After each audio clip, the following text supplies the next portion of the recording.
Доброго вечора, добрий день. Вітаю всім. I am Kathy Wanner. I am the Learned Secretary of NTSHA, and I'm also a professor of anthropology at the Pennsylvania State University. I welcome you to our Saturday webinar today. Our theme is experiences of time after displacement. And we have a truly stellar lineup of very exceptional scholars. So I thank you for joining us. We have a little bit of an improvised format today. One of our speakers is in Kyiv, that's Iryna Koval-Fuchylo. And I'm afraid the electricity and internet access is proving quite unstable. So we hope still that Iryna will be able to join us. In the event that she won't, we will record her presentation and add it to today's recording so that you can nonetheless see the presentations of all three of our scholars today. Otherwise, I'll say a word or two about the format of today's event before we get started.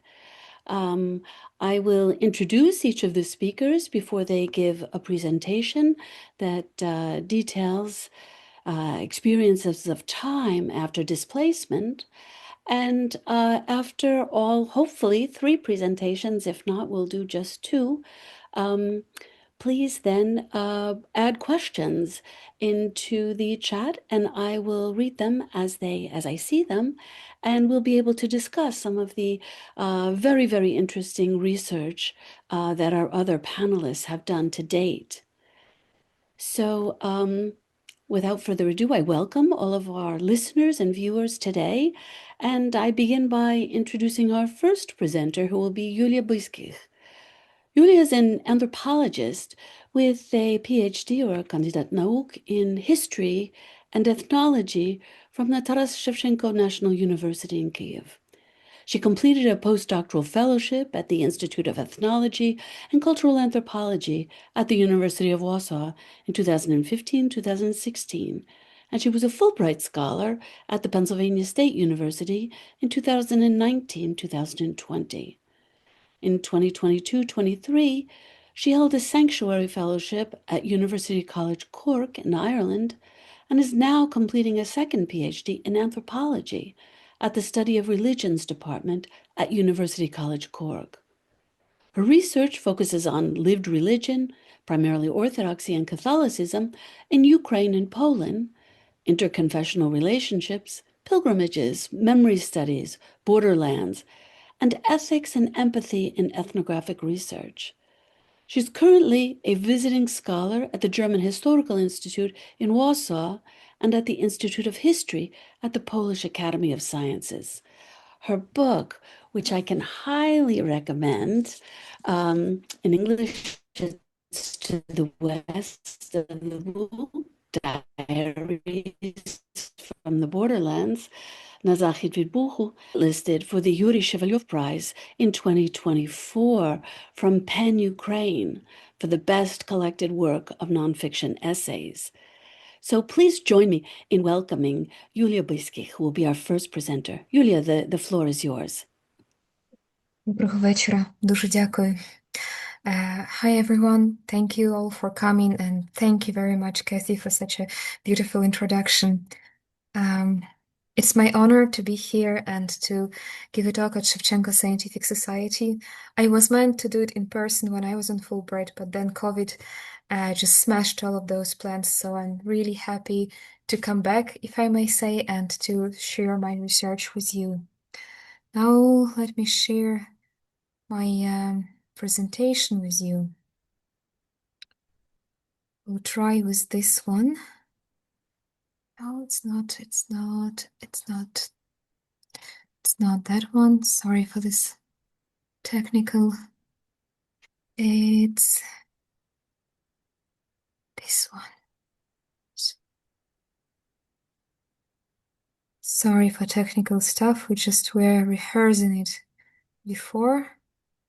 It's not easy to come back. So I called today's talk Ukrainian Greek Catholics in Poland, Displacement, Homecoming, and Homemaking.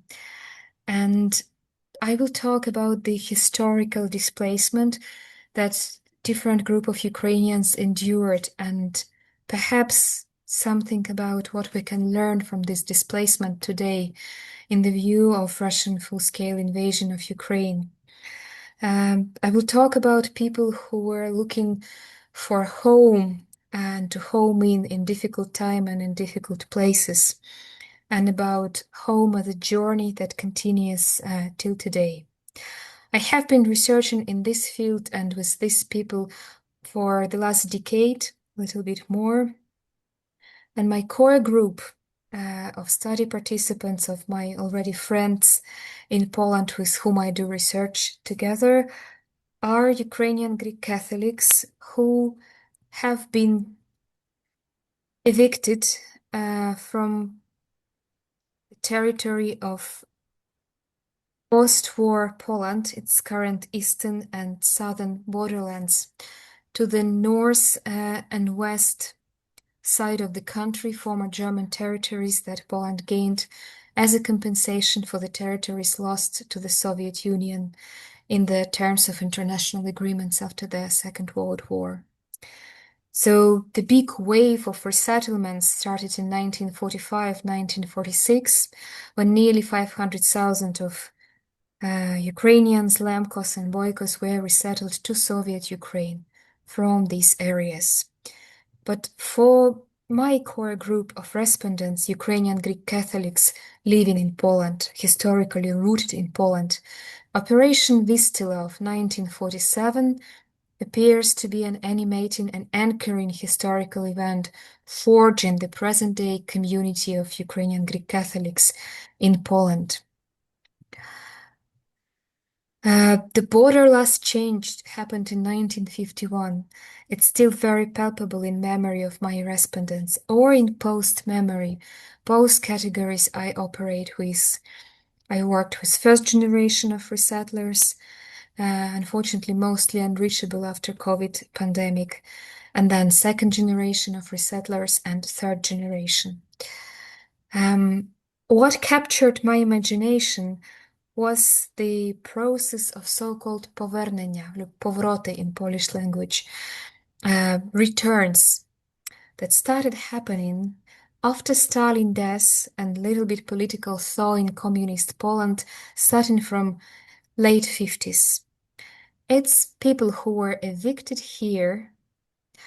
They started to looking for permission to come back. And they started to come back. Some as tourists, some just for a little short coming back home to see whether something that their parents, grandparents, or themselves had to abandon still there. Many villages were divided by the border. Karolina Follis, in her book Building Fortress Europe, witnesses this one divided village in Lublin province where church and cemetery were left at the Polish side and fields and rural households on the Soviet Ukraine side. I witnessed the same in my field here in not far from Lubachov, in this part of the border, when actually household and fields were left on Polish side, but church, chapels and cemetery in Soviet Ukrainian sites. Now this church is somewhere lost in the ruins of the church, lost in the forest somewhere. In this returning process that started in late 50s but gained its power in 60s and in 70s, people were coming back sometimes and most likely not for the villages the ancestors were evicted from, but to Przemysl, to Sanok, to Lubachów, Rzeszów and bigger towns just to settle, to anchor, to see something that was supposed to be home, or for somebody like second generation and then later in 80s and 90s and even today third generation, in what was imagined as their home that was lost. So these processes of returning, they continue till today. Officially, nearly 23,000 of people from those who were evicted came back.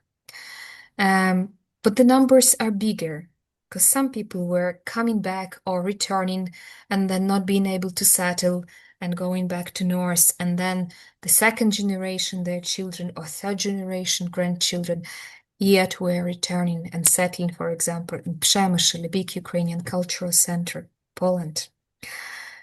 This kind of processes made me think that home, it might not be something static. In fact, home is a journey. Like identity is a journey, the way home is a journey. That's why I picked up very different methodology and inspiration from different anthropological approaches. Of course, I use memory studies like Post-Memory by Marianne Hirsch and Places of Memory, Pierre Nara, and Religion as a Chain of Memory by Daniela Hervieux-Leger. Methodology that allows me to see the how the tradition of thinking home, the tradition of developing religion underground. As we all know, the Greek Catholic Church was banned in 1946 and for decades was underground. But also how people preserved their tradition through oral family stories and through religious ritual practice underground.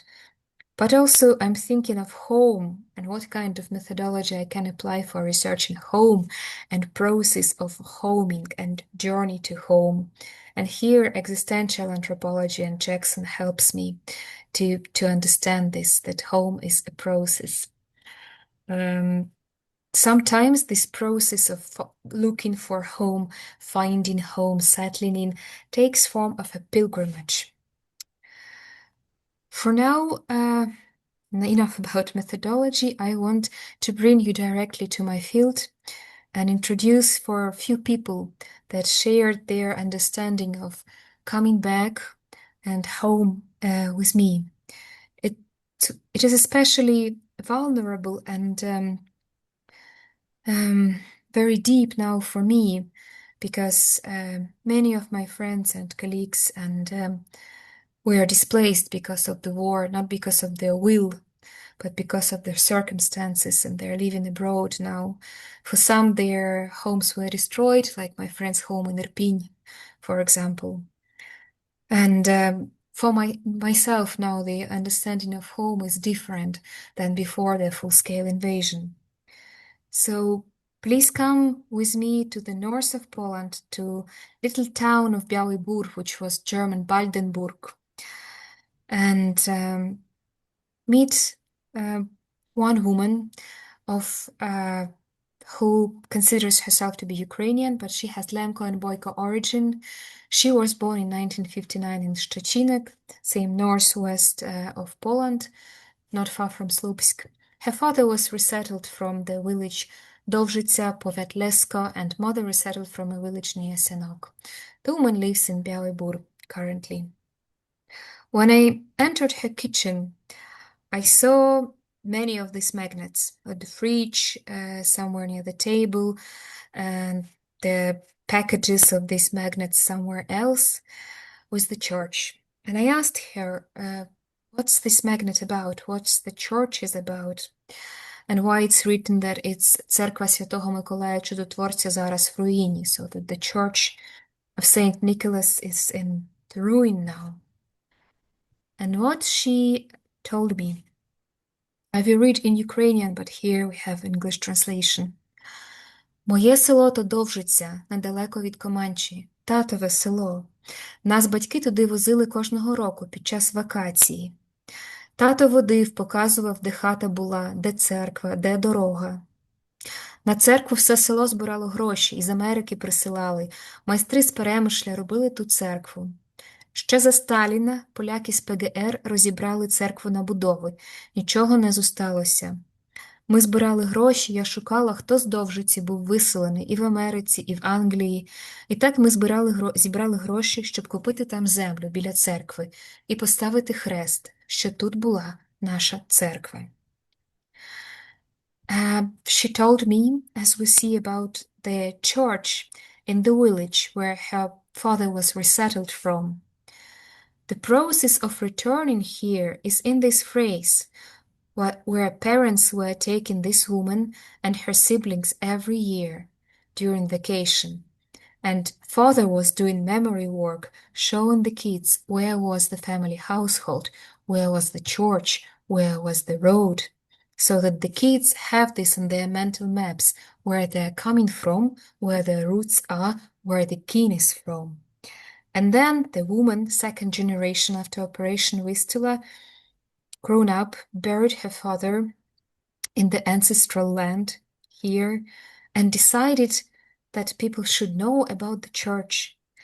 And she was just doing immense intercontinental work in the pre-internet times, looking for people who were from this village, who immigrated from communist Poland or post-communist Poland, ended up in America, including New York, in Canada, in England, everywhere. And they were all gathering money to buy a piece of land in this little Subcarpathian village and to put a memorial cross that there was a church. This tells me about the a life chain of memory in this community and how people actively forging links in this chain together. And somewhere she was able to buy this little card that shows the image of the church, how it was. That's where they got the image on the magnet from the little old German card. This was her process of feeling at home. She didn't come back. She still lives in northern Poland, but that was the way of her to engage with her father, her ancestors, and the church that was there and doesn't exist anymore. But that was the way how she felt at home during the process. This is the different man, different story, different example of feeling home. It's man, Lemko Ukrainian, as he says, born again in northern western Poland's Strzelce-Krajeńskie. Now he lives in Warsaw with his grandparents resettled from Lesko and Sanak areas, mostly Lemkos. And he told me, Дім – це там, де я у себе. Я у себе в горах, в Кремпні, і в моїй парафії я у себе. На Медові теж мій дім, там я у себе, серед своїх. От це почуття, коли ти є у себе. На півночі я у себе не був, хоч там і родився. Хотів вернути в гори. В Кремпні ще стоїть дідівська хижа. Але думаю про дітей, для них краще вчитися у Варшаві. Але я маю ту дім, на Медовій, в моїй церкві. This man is talking about the Medova street and the Basilian monastery there and the parish, the Greek Catholic parish. And for him, again, Dim, the home, is somewhere not in the physical place, is somewhere where he feels right, u sebe. I didn't find actually the most appropriate English translation, just to say I am at my place, я у себе. I hope that's right, but it doesn't mean in physical place, because here it's parish, the congregation, the church, and the man is singing in the choir. So this is the way how he is feeling at home. So home is not a possession, but a capacity to inhabit a place, the way how I see it here. The same here, female, born in 1969 in Przemysl. Her grandparents and parents were resettled from rural area near Radymno, in Subcarpathia again, but parents returned to Przemysl. She lived in Warsaw, then she immigrated to Canada, but ultimately she returned to Przemysl. Мій дім у Перемишлі, тут народилися ми з сестрою, тут померла моя мама. Хоча не до кінця дім. Дім – це де ти у себе, а в Перемишлі українці досі не зовсім у себе. Тут важко відкрито бути українцем. У народному домі я у себе, серед своїх. Ще можу сказати, що я вдома, коли співаю і навчаю інших українського співу, наших пісень з надсяння. Тож можна сказати, що наші пісні – це мій дім. And that broke my heart. Наші пісні – це мій дім. The same here, home is not a place. Home is pulled into being by action, singing song into being, recovering the songs. It is about a power of singing together in an ancestral landscape sanctified by songs, by memories, by understanding that there was ancestral home. And it becomes a sanctuary. And what else is home? If songs and recovering of these old songs from Natalia, the area near Sand River, is the way to feel at home, then this is her home. Despite the situation in Przemysl is really very hot. One of the hottest fieldwork I ever had was in Przemysl because of the Polish-Ukrainian tensions. But when you sing the song and reanimate the landscape, here you have your home. Now, very briefly, I mentioned pilgrimage as a way to seek home and to feel at home. It was a big part of returning process when Ukrainian Greek Catholics were returning to Subcarpathia from northern western Poland, and some, as that woman, even from immigration to Canada, was reviving of shrines. Many Greek Catholic shrines were destroyed, taken for the needs of Polish collective farms, piggers, or were just lost in the forests. And this community, when coming back, were restoring shrines where they could do it. Somewhere in the forest, like this little church in the mountain of Zjavlinia, which means apparition in English. Again, this church was built by the transnational efforts of many people, Ukrainian Greek Catholics rooted in Poland, but immigrating elsewhere, America, Canada, Australia, all of them were collecting money to rebuild ancestral church in the forest, the ancestral pilgrimage site.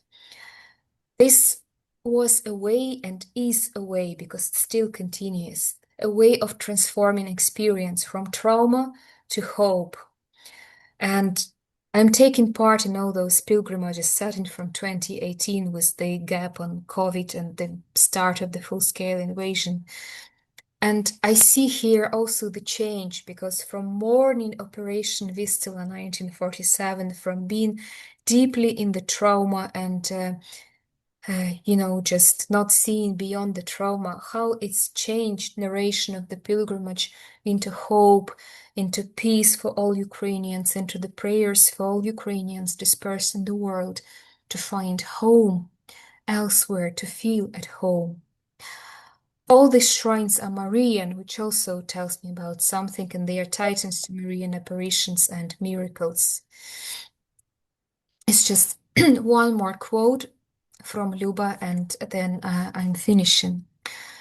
During the pilgrimage to this mountain of Zjavlinia, one woman pulled me up to the road very gently and showed me one household. She told me, I want to show you these two houses. It's one household, Polish now. These houses stand on the ground where my mother's father, my grandfather, had built a house, and where my mother was born. There's still a big tree there which remembers my grandparents. This is where I'm from. This is my ancestral home. I'm so grateful that our pilgrimage passes nearby. So again, this belonging and sense of home could be in motion, on the move, in the pilgrimage, in a tree, this kinship with the tree, with her grandfather apparently, as it turned, just planted. And she can't have this household back. She was not growing up there. It's the vision of the home that could have been, but never happened to her. And yet she feels connection to that, and she feels being at home when she goes into the pilgrimage to the revived shrine. And here is the power of being together with the other fellow pilgrims, Greek Catholics, evicted and then coming back and enrooting back, finding the place which is ours, bути u себе, to dwell somewhere, using Thomas Tweed terminology. And I think it has a lot of meaning today with all the Ukrainian refugees that are in Poland and who are joining those pilgrimages. It's another pilgrimage in not far from Lubachov, also reanimated shrine and rebuilt chapel. And here, 3 waves of Ukrainians resettled elsewhere meet. The descendants of those who were resettled to Soviet Ukraine in 1944, 1946, who are coming cross-border to the ancestral place, to the ancestral graves in the nearby village, the descendants of Operation Vistula, Evictis, and now Ukrainian refugees in Poland, they all share something, although the resettlements historically are different and yet they are the same. Summing up all of this, I researched something that the landscapes of memory, as Ingold put it, landscapes impregnated with the past. I see the attitude of those people who returned to the landscape. It's sacral for them. So especially when it is lost, taken forcibly through the resettlement, it's very much imagined and sanctified by those memories. People are building a sense of home in a particular landscape, and they enact their belonging, their Ukrainianness through the landscape, walking, praying, smelling, feeling, touching, hugging the tree which grandfather planted, tasting identity into being. They passing into and through what was or could have been home, and I propose to really research home as a process of homing, as an active verb, not as a noun. And thank you so much. It's previous research was part of my book and Fulbright fellowship, and current research is ongoing PhD project. Would be happy to answer your questions. Thank you very much.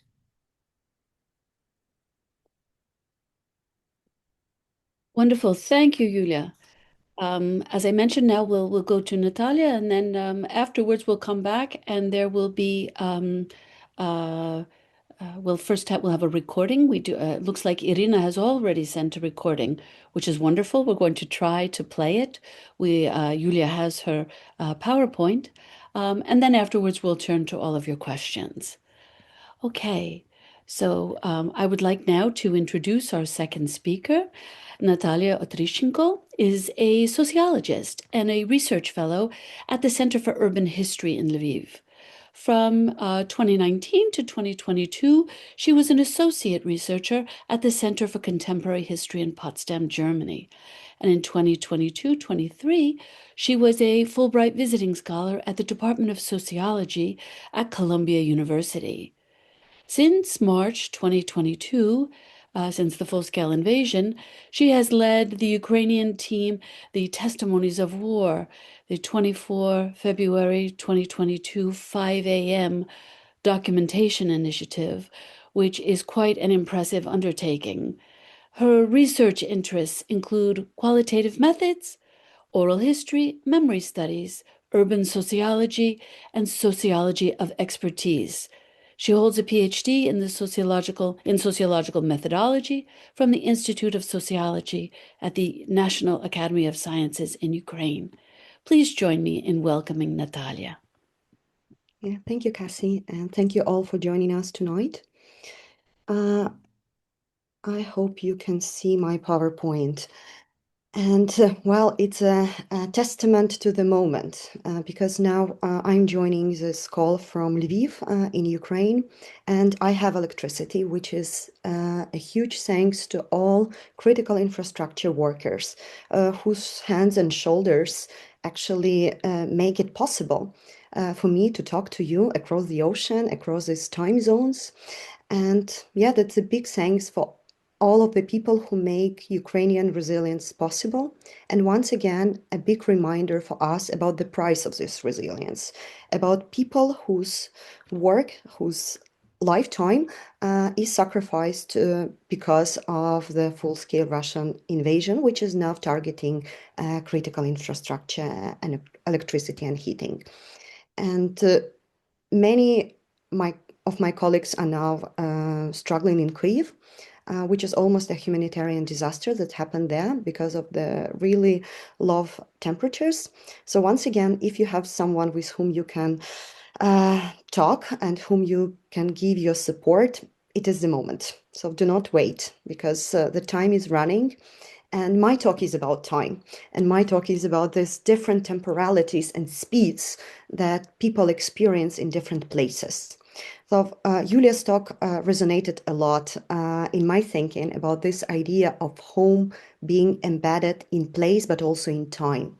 And the idea of return mean that you are not only returning to certain places, but also you are trying to return to a certain time.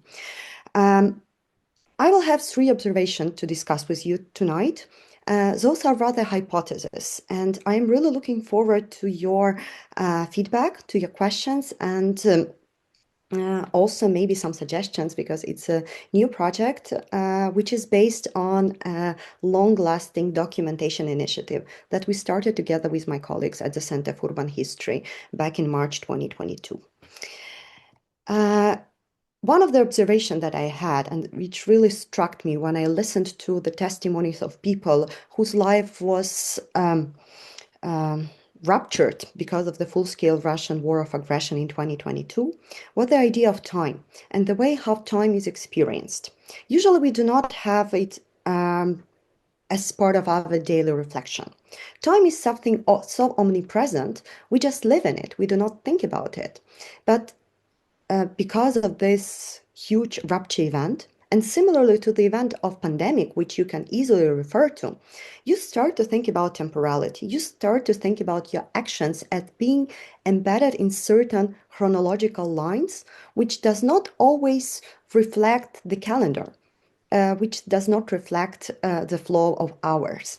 So it means that there is something different between this biological and physical flow of time and the time which is experienced by us as social beings.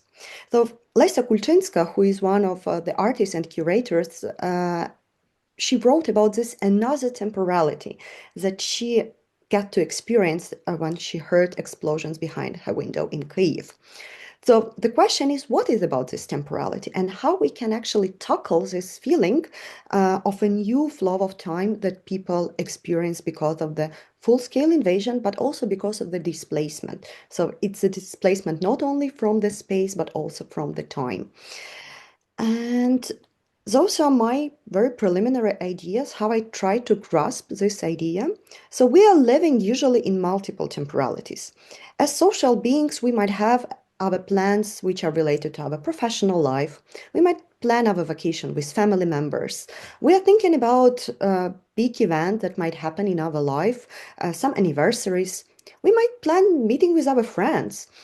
Even sometimes you might wait for a new series on HBO or Netflix. You can have different temporalities where you are anchored as a human being with certain social relations and certain values and certain interests.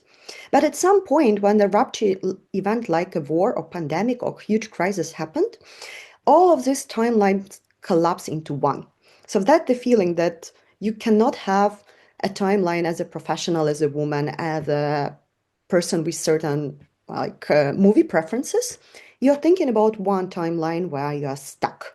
And this feeling of a frozen time was so omnipresent in the testimonies that we recorded with our friends, like never-ending 24th of February, like idea that it is a Groundhog Day and you cannot get out of it.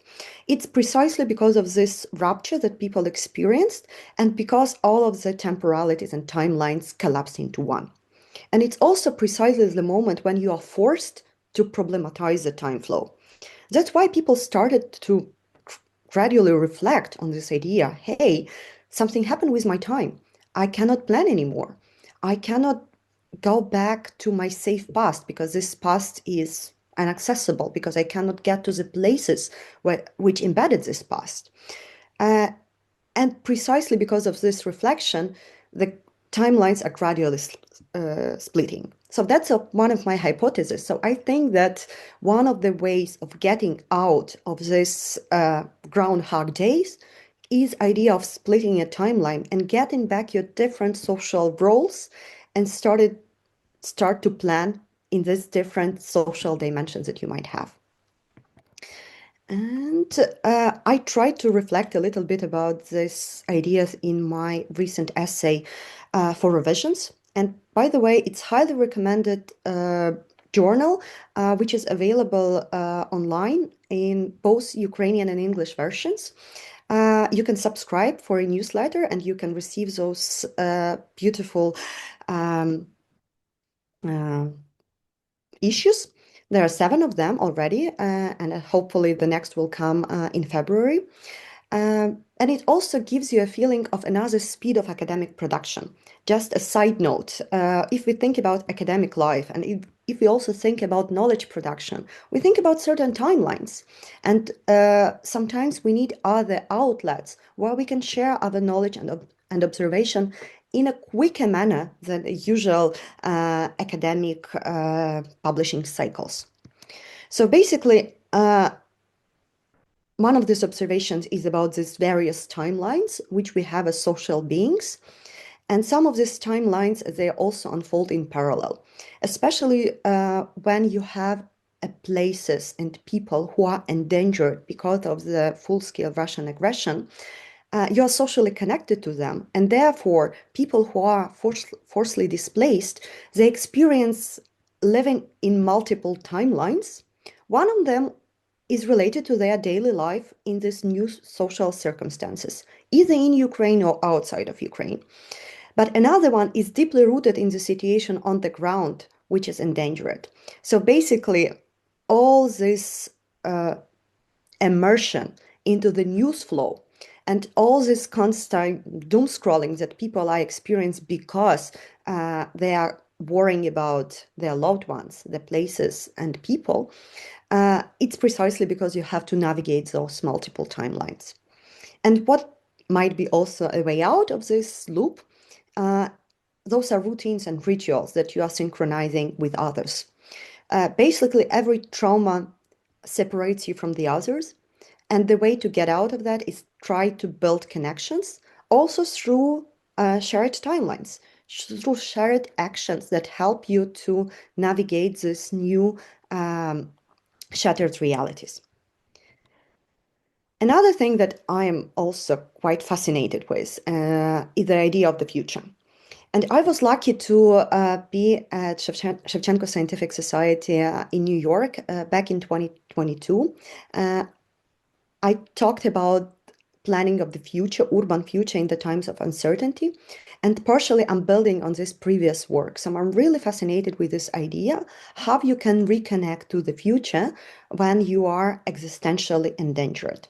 And here I'm referring to ideas of Svetlana Matviyenko, a media scholar from Canada, where she talks quite profoundly. So it's not about the better future that we might have as Ukrainian people and society. It's about a future, just a future, because of the scale of destruction that we are surviving. So it's a choice between bad and the worse.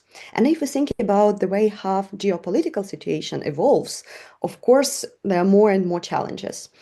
And precisely because of that, future becomes one of the big modes where we can invest our hopes, but at the same time, anchoring ourselves and trying to wait for spring, which might come at some point. And this idea of the future that will happen help people to overcome the harshness of the present. And I see war as a big act of defuturization because multiple futures are destroyed now, because it is a violent act of killing people, killing future, killing all of these possibilities that might evolve, and basically something that will never happen. You might think about unfinished diploma exhibitions, which is about those students who were killed either at the front line or in their homes because of the missiles and drones which are flying all over Ukraine. So it's about those futures which are not available to us anymore. But somehow we are still trying to use this either limited or radical imagination to think about the future which might happen, which might be built here and now with all of the limited resources that we might have. And there, people might have inspiration from the futures in the past, which are usually very painful ones, because those are dreams which are buried under the rubble of this present destruction. But also those are futures in the present, which we are trying to reconnect with and to think about. All of these ideas of like more open social welfare state, which might be built together here as a collective project. And Iya Kriva, I'm referring to her work. She is a poet and a translator. She's originally from Donetsk, and she was displaced back in 2014 when Russia started hybrid war there.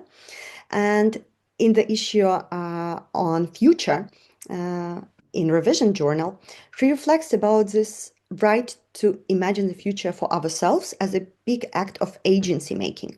So I also see the future as one of these modes where the agency is enacted.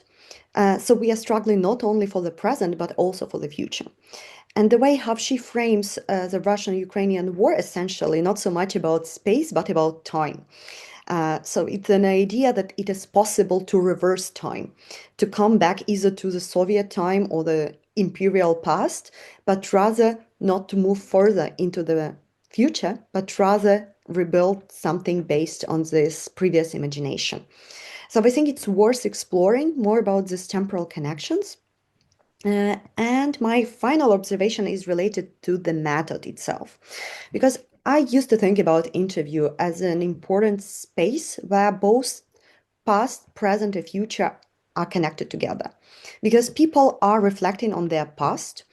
They are doing it in a very specific moment of time, but they are also creating a certain possibility for the future, because we will write our papers, we will present our findings in a time which is separated from the moment of interview. So we usually have these temporal gaps which happen in the space itself. So I'm really fascinated with this thinking, how the interview, oral history interview, anthropological interview, sociological interview, can be a great space to reflect on the temporality, especially during the crisis like war. So first, our project from the very beginning was envisioned as a documentation project. So we thought about creating a space where people can reflect on their life after the full-scale invasion started, but also for the sake of the future, because we envision it as a space for archiving. So therefore, you're creating a link with a person here and now, but also you're linking into the future. So you're entering this future, you're creating this future with your actions. And those are a few quotes from the interviews with our interlocutors who reflected at the very end of the interview on the question why they decided to share. And those are like beautiful quotes when people reflect on the future, because they believe that their experience might have a value for others in the future. And because they also are living in the situation where so many ruptures happened, where you cannot rebuild your family history. And therefore, there is such a boom in Ukraine now in genealogical studies and in this small stories of communities when people are struggling to find their roots because they wanted to have it as an essential claim that we are here, we were here, and we hopefully will be here. So I see the situation of the interview as an important in-between time, using Byung-Chul Han idea that we are living in the society, a burnout society, where we do not have enough time to reflect on our life, on the situation where we are. And precisely a possibility to be in the setting where you are sharing with another human being is a unique feeling, which other methods are giving us. So basically creating this in-between time in the moment of constant information flow, when we are bombarded with information and messages, but there you can step back and you can have this space for reflection, which is so crucial for creating the narrative of yourself, but also of others. I think also that the interview and archive is about doubled validation. So you validate yourself in front of another human being, but you also create the space for possible future validation when your story is in line with other stories, and where archive in itself becomes a space where this social tissue is created. And finally, yes, it's about the idea that future can be created with actions here and now. And with all of the choices that we made back in 2022 and after that, we are creating the future. We are creating this possibility of having this research for ourselves, but also for others. And my last reference to a revision journal would be the reference to Jelna Rahmat's writing. She is a civil activist from mnemonic, from Syrian archive, and I think we have to learn from other experience, especially other geographies and other timelines. And precisely what Gilnar puts in her writing is the idea that we are not building from the scratch. So there are so many initiatives already trying to archive, to collect, to preserve documents which produce knowledge about past, present, and possible future, and we have to build on that. Also to make a narrative which has multiple voices. I think it's something that I'm really inspired with and I'm trying to build on. And there are also three questions for further explorations, and I'm really looking forward to listen to your experiences and also comments on them. So first, the idea how time and agency and decision making are interconnected. Also, where to find resources to imagine these other futures. And finally, how these individual experiences of time, which we can collect in these testimonies, are interacting with shared war timelines, with all of these collective narratives which are navigating in the media and in cultural production. And on the final note, I warmly welcome you to apply to the fourth edition of the Symposium of Documentation Initiatives, which happen in Lviv every year since 2023. It's called The Most Documented War.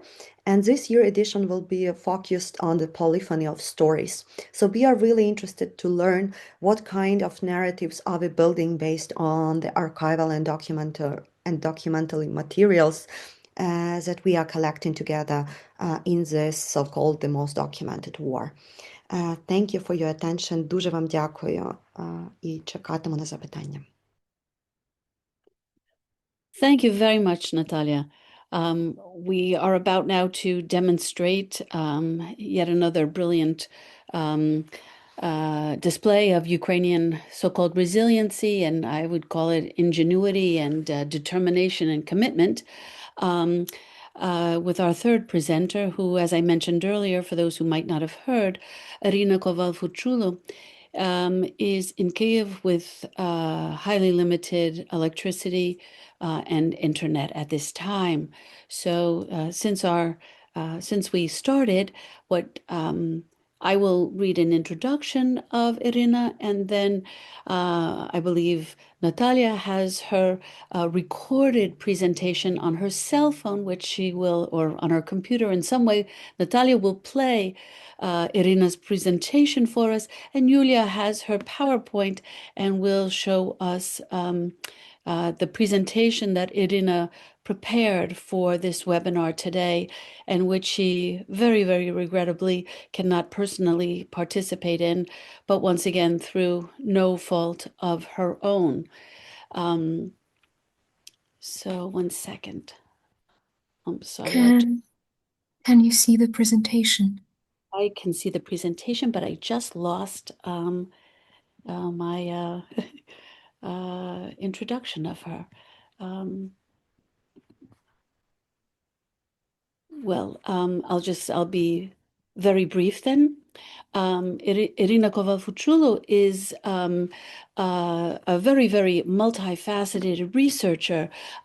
She's primarily a folklorist, but has done research that dovetails remarkably well with the presentations of Yulia and Natalia, in that she has looked at experiences of both displacement and homing, to use Yulia's word, of the Ukrainian diaspora after the Second World War, and especially once again after 2022. She is with the Maksym Rylsky Institute of Art History, Folklore and Ethnology, which is part of the National Academy of Sciences in Kyiv. And since the full-scale invasion, she was invited to be affiliated with multiple institutions, including the Center for Ethnology and Anthropology in Warsaw, and she has also spent time in Finland, in Helsinki, and in other academic institutions. So her presentation today is on the oral history of resettlement. So Natalia, perhaps you can play her presentation, and Yulia can work her PowerPoint, and then we'll go to questions from the audience.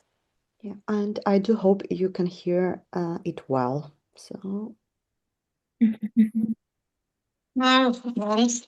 My name is Iryna Koval-Fuchylo, and in 2025 I finalized my big theme, which I start in 2012 and continued up to this year.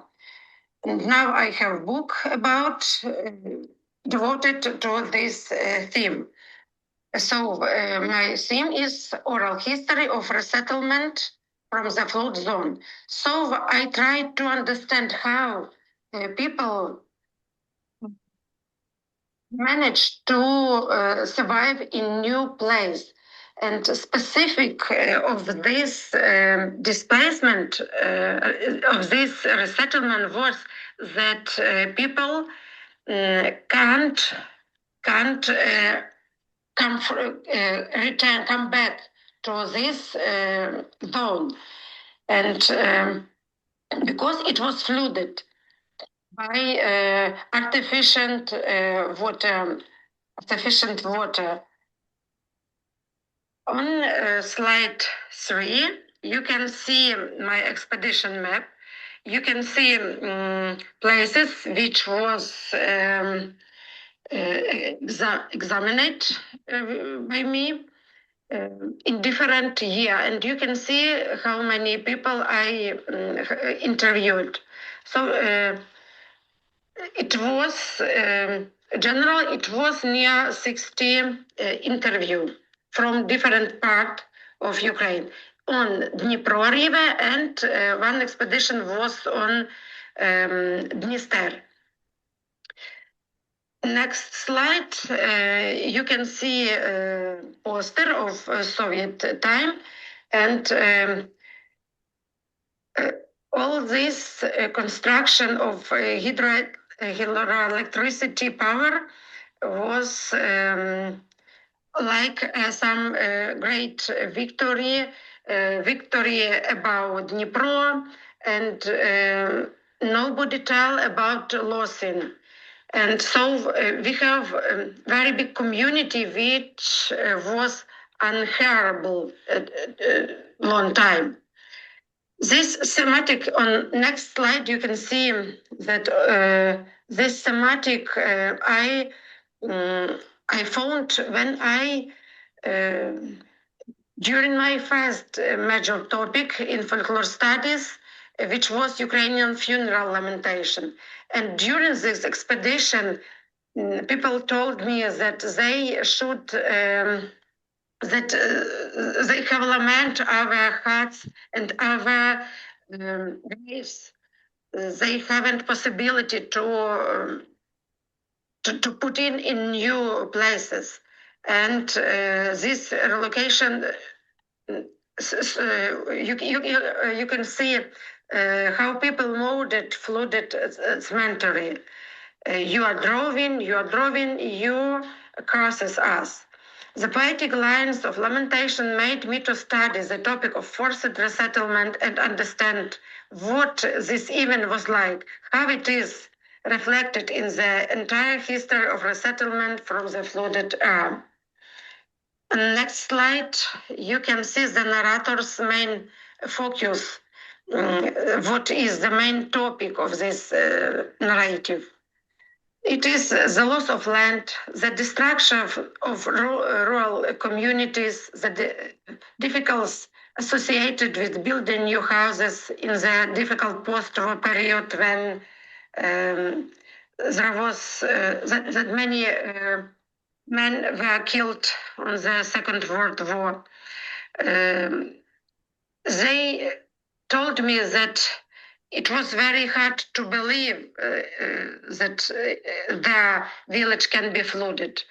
They told me about tragedy of moving cemetery and destroying churches. And during Ukrainian period, so from the beginning of this century, we have new tradition. It is annual meeting of former villages. The day of the meeting is set for a former temple holiday in the resettlement village. You can see on next slide, you can see a photo from this meeting, and you can see in this photo where you see this women. And next photo, next slide, you can see form of memorialization these villages which were destroyed. Some finish of this power hydroelectrostation is Kakhovka tragedy, which was in June 2023. You can see photo from internet, and you can see flooded village. So it is the end of one of these artificial water reservation.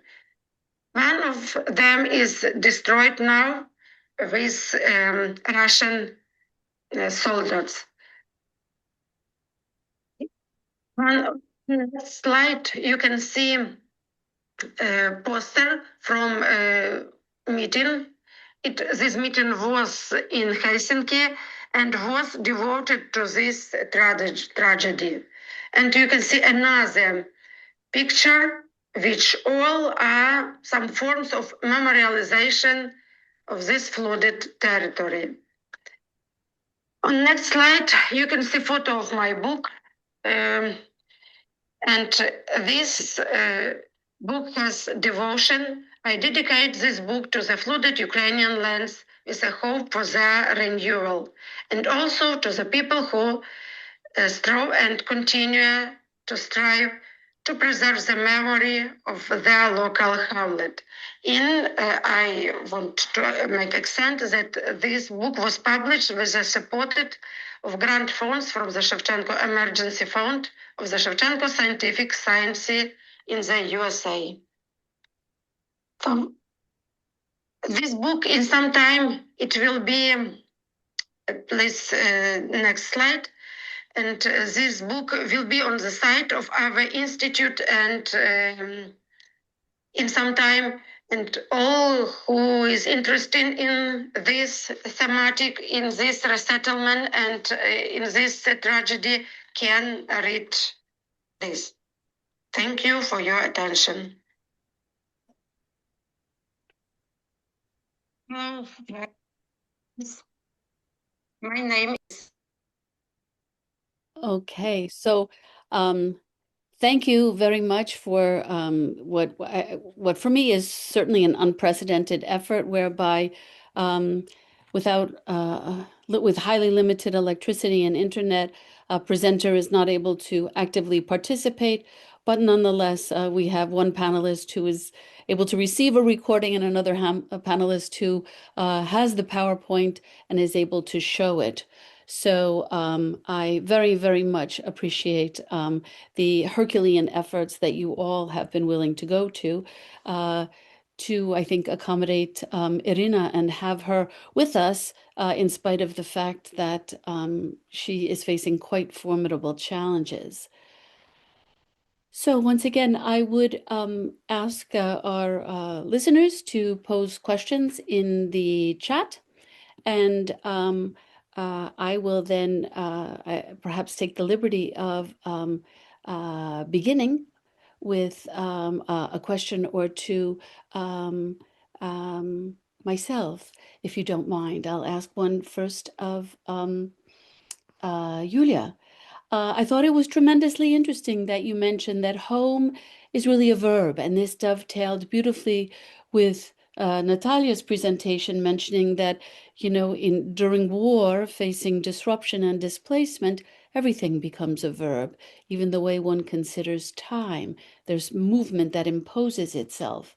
And you noticed, Yulia, you mentioned that homing involves some kind of action, whether it's singing, going on a pilgrimage, or what have you, so as to create a feeling of being usabe, or of being home.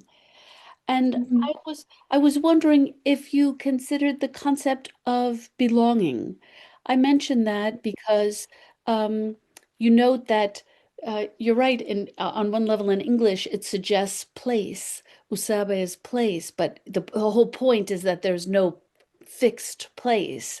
Rather, there's just a feeling that one is Usabe. And I wonder if if that perhaps Usabe wouldn't be best conceived of as belonging, a feeling of belonging, and that's how one Mhm. is at home and one can home oneself or engage in homing. So that would be a first question for Julia. Um, and just I would also like to add, if home is a journey, where might that journey begin and where might that journey end? Um, and Mhm. that gets me to Natalia's presentation, which I find fascinating to think very critically and analytically about the experience of time and the active engaging in homing in the sense of futuring. In other words, to testify to one's experiences as a way of reinforcing and supporting one's home, but also of creating a future. And so I would then ask Natalia to comment on to what extent you mentioned it was therapeutic for people very often to speak of um, uh, uh, their feelings about being displaced and enduring war and the various forms of grief that one experiences. But how might this, I thought it was brilliant that you connected it to this sense of creating a future, not a bright future, but just a future. But how might this also be create a home or homing, be part of one other way in which so many aspects of life become a verb? So perhaps I'll end there because we do have questions in the Q&A, which I'll turn to after. I'll give the two of you a chance to respond, and then I'll turn to those questions. Okay, then I start, Natalia, and then thank you, Katie, for your comments and question. The more I think about home, the more I think of moving, of action. It's like with identity, as I mentioned. Identity is a journey, not something that we're born with.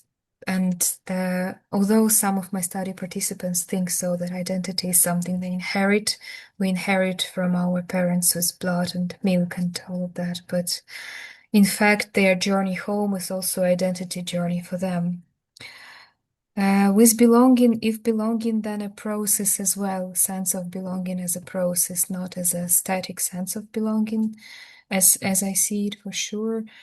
I struggled a little bit with this direct translation, Ukrainian English, because when people say u sebe, ne u sebe, it's not about the place.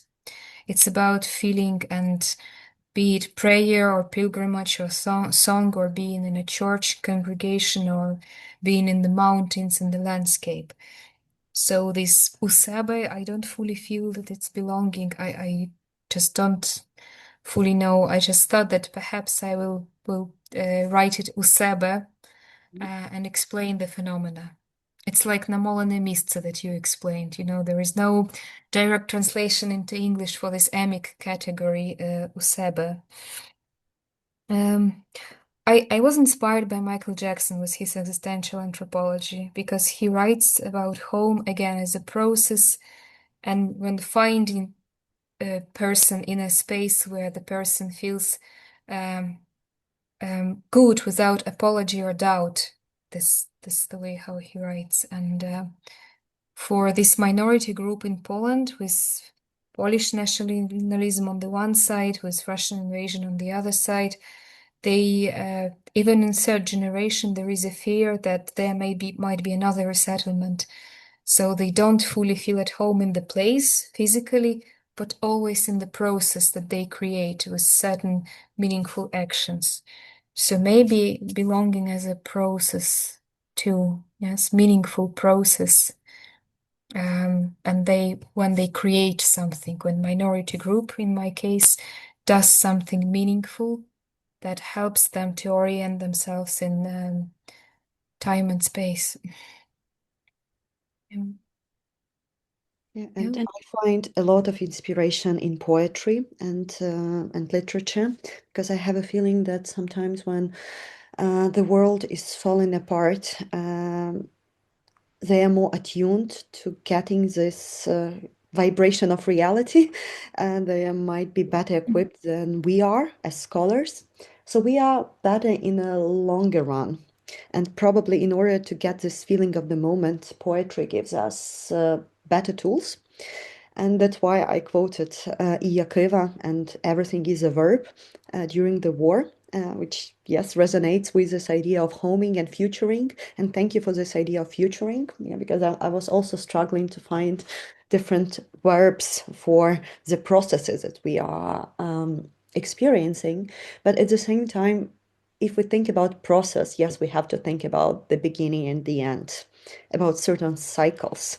So sometimes maybe it's also the way to escape a certain answer when we say that it is a process. But I don't know, I'm still struggling with these timelines and temporalities connecting to these ideas also of normalization, and how certain things became normalized or normalizing due to this unprecedented violence and constant struggles of survival. There is definitely a therapeutic value, but in not every conversation can give you that. I think for that you need a certain level of not only empathy, but openness and readiness to receive others person's story without judgment and without any maybe pre-ready ideas. So, and it's very unique setting, because usually we do not have this type of experience in our daily life. Usually we like this autotelic experiences are not so often, especially now when we are flooded with social media and with gradual commodification of so many areas of human life, when person is not a person but as a project. So then if you have a space of genuine interaction with someone, it really gives you a lot, and it can give you this therapeutic value. But for that, you really need so many things to come at one point. And definitely not every interview is therapeutic interview, but it has the prerequisites, I believe. And if an interviewer is resourceful and well prepared to receive, then it can be a really great experience of a person, especially when the world is falling apart and you need another person in front of you to validate yourself and say, yes, it happened. Because we are social creatures, and as sociologists, I feel it so much that our stories are so much socially embedded, and there are so many others in our stories. So sometimes it's impossible to untangle it and say it is my story. And I can quote one of the volunteers with whom we talk for our documentation project. So she said, I'm telling not only my story, but our story. But it gives another challenge. So who has the right to speak on someone's behalf? And I think I will leave it here because we might have other questions to discuss. Right, we do. We have several questions coming in now, but that's already quite interesting to think about homing and futuring as being both involving action and involving communal action.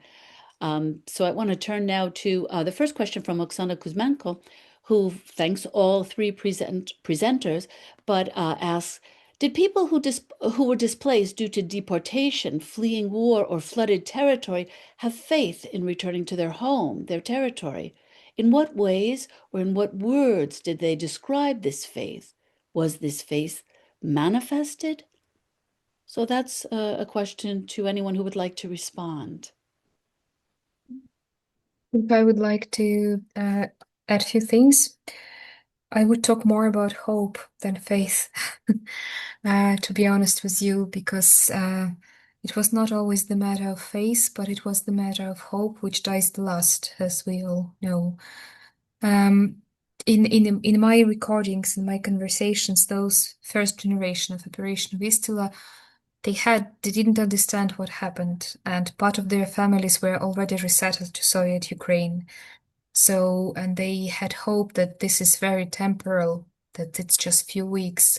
So many of them, being at the post-German lands, post-German towns and villages, they were not unpacking the things that they were able to take with them, just waiting until the moment will come when they will be back to the Subcarpathia, to Carpathian Mountains. And I have a story from the woman who's second generation after Operation Vistula, and she told me that her grandparents wanted so badly to come back, and moreover, they wanted to go to the closer to Lvivska Oblast of Soviet Ukraine to reunite with family who was resettled previously in 1945. So they traveled from northern Poland, from Baltic Sea coast, where they were resettled, to Soviet embassy in Warsaw, because they wanted to just reunite us with the family in Soviet Ukraine. And they sat the entire day in the embassy, waiting for somebody to encounter them, until one clerk just came and whispered, "Nobody is waiting for you there. If you don't want to disappear, just come back where you were resettled."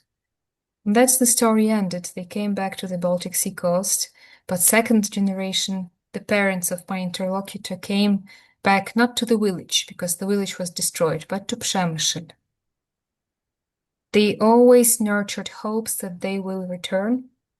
If they couldn't return, they would send their children to return. They would buy land somewhere closer to Ukrainian border and encourage their children to go there and to build a house there. And also, I find out that large number of people would rebury their grandparents and parents in ancestral lands. So they would take bones literally from Baltic Sea coast to Subcarpathia and rebury in the ancestral lands. So this is always hope. Even talking among nowadays among refugees, like or migrants, whatever ethical term you would put, maybe people in between, right? There is always a hope that they will come back. I found very little amount of people who really decided to cut everything and to live forever in Western Europe or in America, always coming back. I have a respondent for many years here in Poland. She's Canadian citizen for many years. She's coming back annually to pilgrimage to Przemysl. And she tells me every year that once she retired, she's coming back. It's always a hope that she's coming back. It's always in terms of hope. Я сподіваюся. Є надія, що я повернуся. There is always надія. Не віра, but надія. So that's it. Yeah, maybe I will build on that, also on hope and return, two of these notions. In terms of hope, I found very inspiring work of Tia Denora, who is a sociologist of hope and also musicologist. And she describes hope in terms of a dream that we carry. So, and these are three words, and each of them can be unpacked. So, in terms of a dream, the vision. So, hope always has this idea of projection, the idea of a vision that you have to accomplish at some point. Carry, it means that you have to make an action in connection to this hope, because hope can be also, well, disruptive. It can freeze you from the action when you can think that, I just hope and do nothing. But then if hope has this part of an action, that carrying something, doing something for this vision, that it might be possible to accomplish. And finally, it has this we. It has this collective part. So it's not only about individual hope, but it also implies a certain social dimension on that. So that's something that I can add to this idea of hope. But in terms of return, I also found very inspiring work by anthropologist Marc Augin and his Figures of Oblivion. And return is one of these figures of oblivion.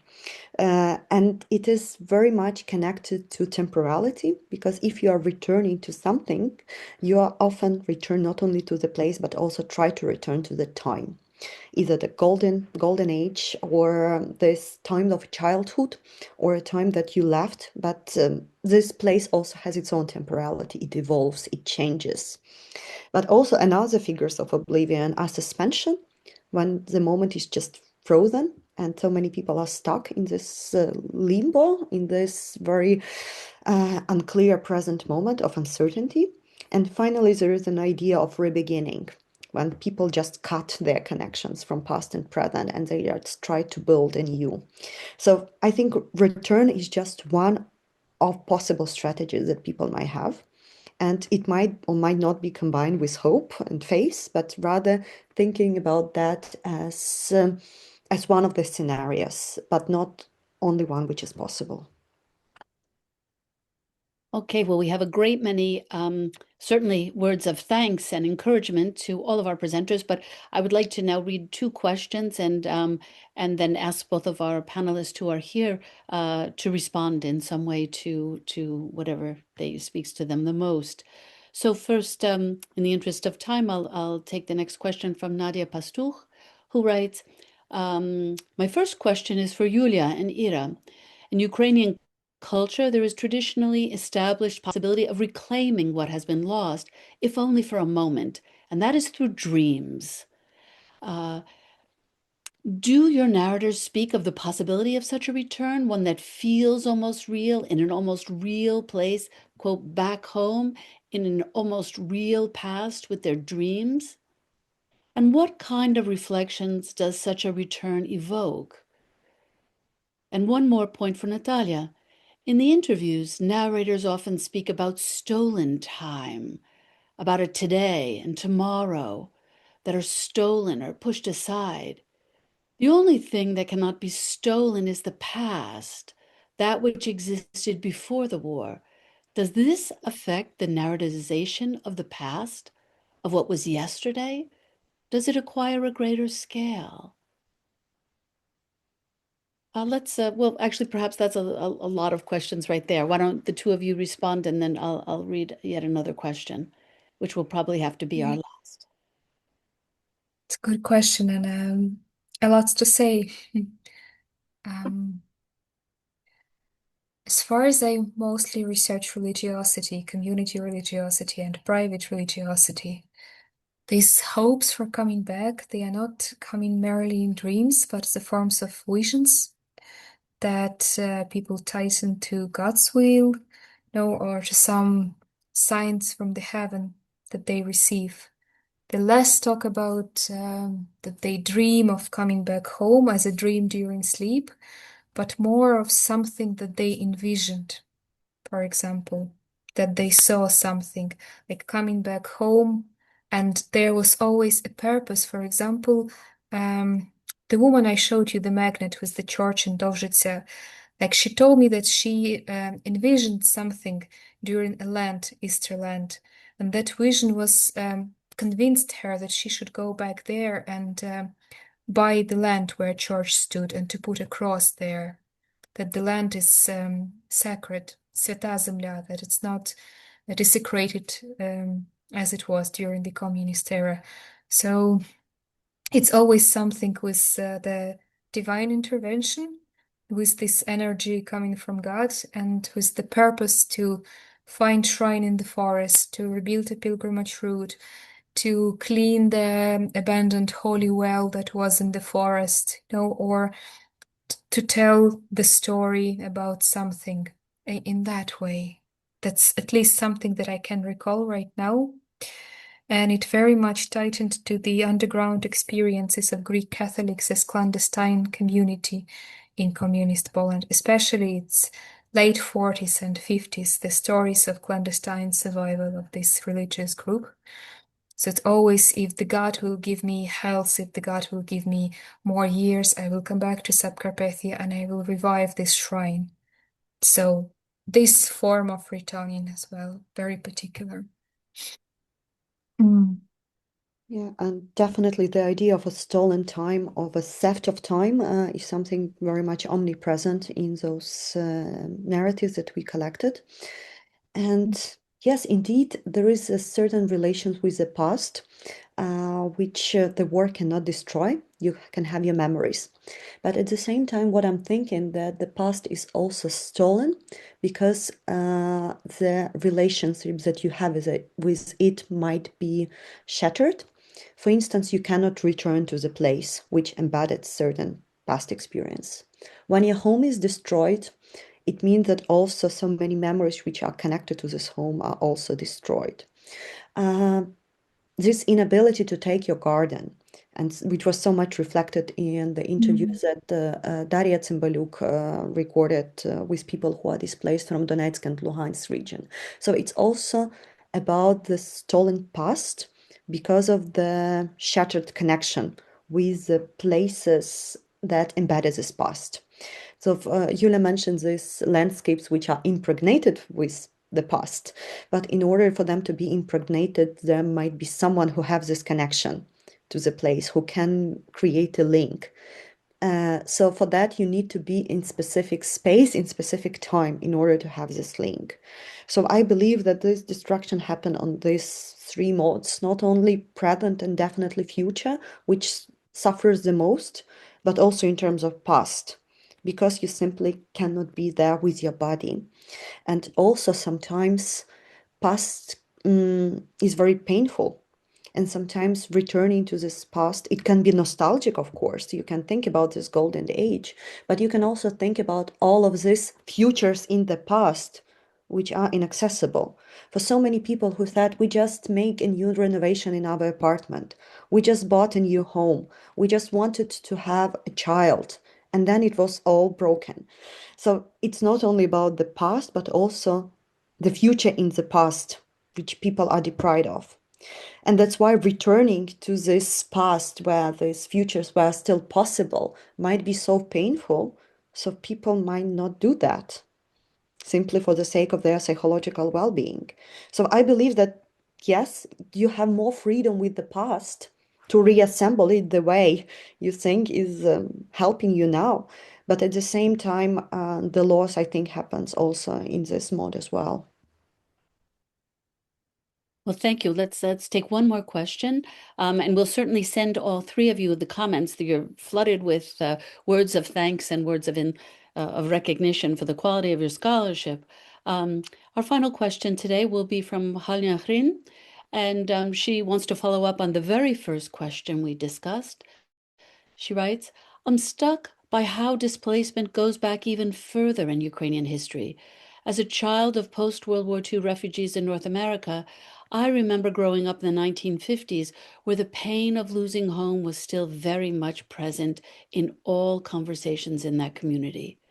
Especially traumatic was the realization that they would never be able to go back home or ever see it again because the USSR seemed like it would never end. This permanence of separation is something that some of the current refugees must be dealing with as well. And it would be interesting to look at parallels. And she thanks all the speakers for a marvelous webinar. So I'm wondering if either Natalia or Yulia would like to respond to that.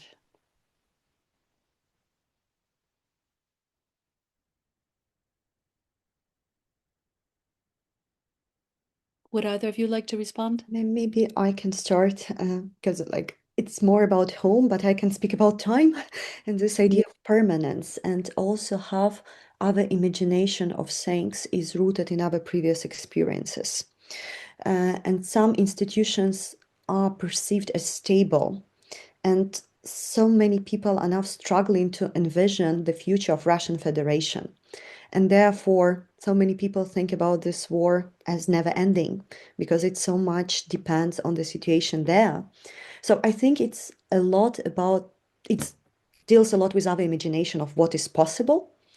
And I do believe that different futures are possible and different things might happen in Russian Federation. And the war shouldn't be going the same way as it goes now, with the same level of destruction, despite the fact that, for instance, now the production of drones is like on industrial level, and the whole Russian economy is now booming with this war effort. But does it mean that it will be the same? Does it mean that we are stuck in the same scenarios of the past, or other scenarios are possible? So I am looking for hope precisely in this type of imagination, that the permanence is not permanent, and the structures which we might think as very stable are not as stable, or at least they they might change. So I have a lot of hope in Ukrainian horizontal society and this ability to self-organize and to work as a network rather than seeing this, very vertical structures which are part of this Russian society as permanent.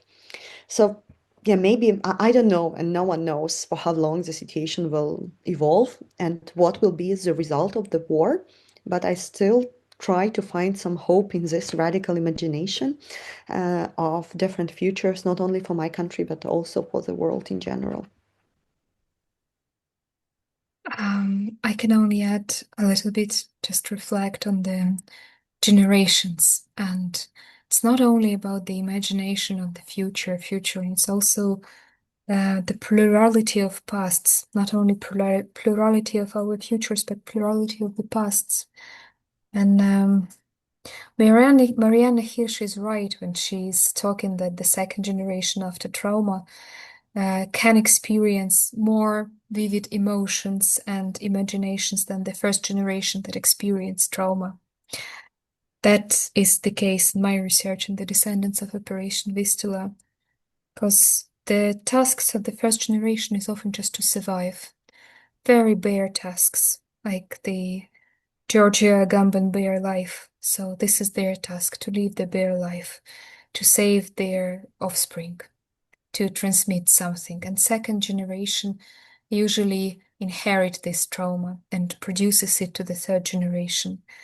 But the home built in the imagination of the second generation is always more vivid, is always more lost even than to the first generation, is always some Fata Morgana imaginative horizon to strive for, to fight for, to go for. If there was certain, transmission in the family stories about the homeland lost. It's true.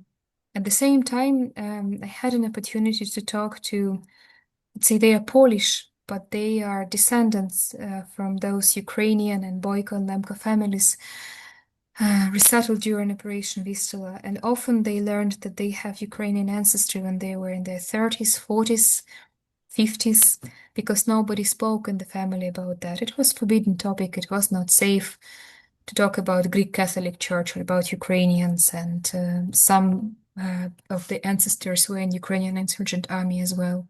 So these Polish citizens with Polish identity, Roman Catholics, at some point they knew that they have Ukrainian ancestry and they don't know what to do with it.